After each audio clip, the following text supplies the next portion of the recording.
I do want to say that for many of us, we're frustrated that we're so far away, and we want to be able to do something that is meaningful and significant in this war against Hamas and this war to uproot evil that exists, and the hatred against Jews that this has brought to the surface. And one of the things that we can do here, because we're so far away, is speak and shout and talk and share our truth. Let people know the real story, not the story that Hamas is sending in, not the story that many wish to tell, that it's Israel's fault, that Israel started this, that this is about occupation or settlements. We need to tell the truth. That is our responsibility. Our responsibility is to pray, is to hold in our thoughts those in Israel, to tell the truth, to fight anti-Semitism, to support financially as best as we can, because we're not on the front lines, but we are on the front lines. We're on the front lines in our own way. I don't know how many of you, and I'm sure all of you, have been watching nonstop the news, reading newspapers, listening to podcasts, reading every single thing that you can get your eyes on. I don't know how many of you read Daniel Gordis, Israel, what is it called?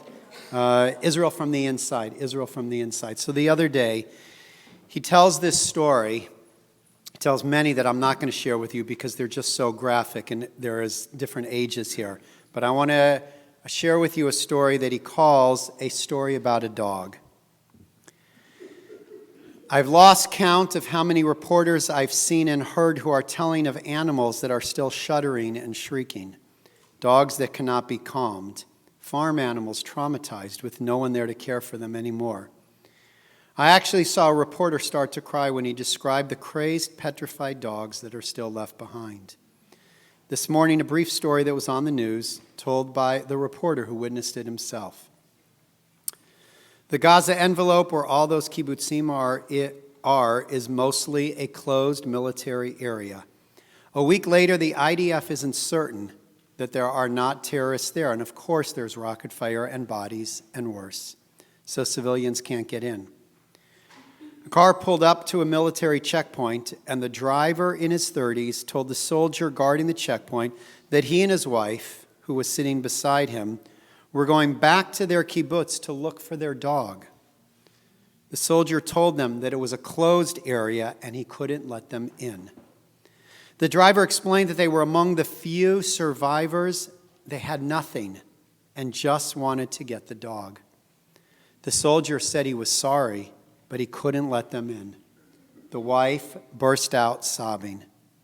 In a fury, the driver got out of the car and put his face in the soldier's face and screamed, "Look at her! I just want to get my dog. Let me in."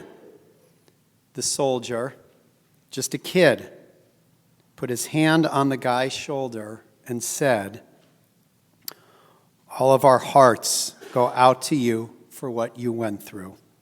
I have no words." All our hearts go out to you for what you went through. I have no words. But please, please don't press me to do something I'm not allowed to do. We're in the same boat. The guy looked at the soldier and hugged him, and, said the reporter, they both wept. The husband went back to the car to his distraught wife. The soldier said, "Wait." He went to his commander and spoke to him for a moment. He came back and he said, "Go ahead. I really hope you find your dog." Broken-hearted, that is what we are. Broken-hearted. And so the first song that Chazan Mimi will lead us in, that we will sing together, broken-hearted. For all of us, our hearts have been torn asunder for the pain and the suffering of our brothers and sisters of our family.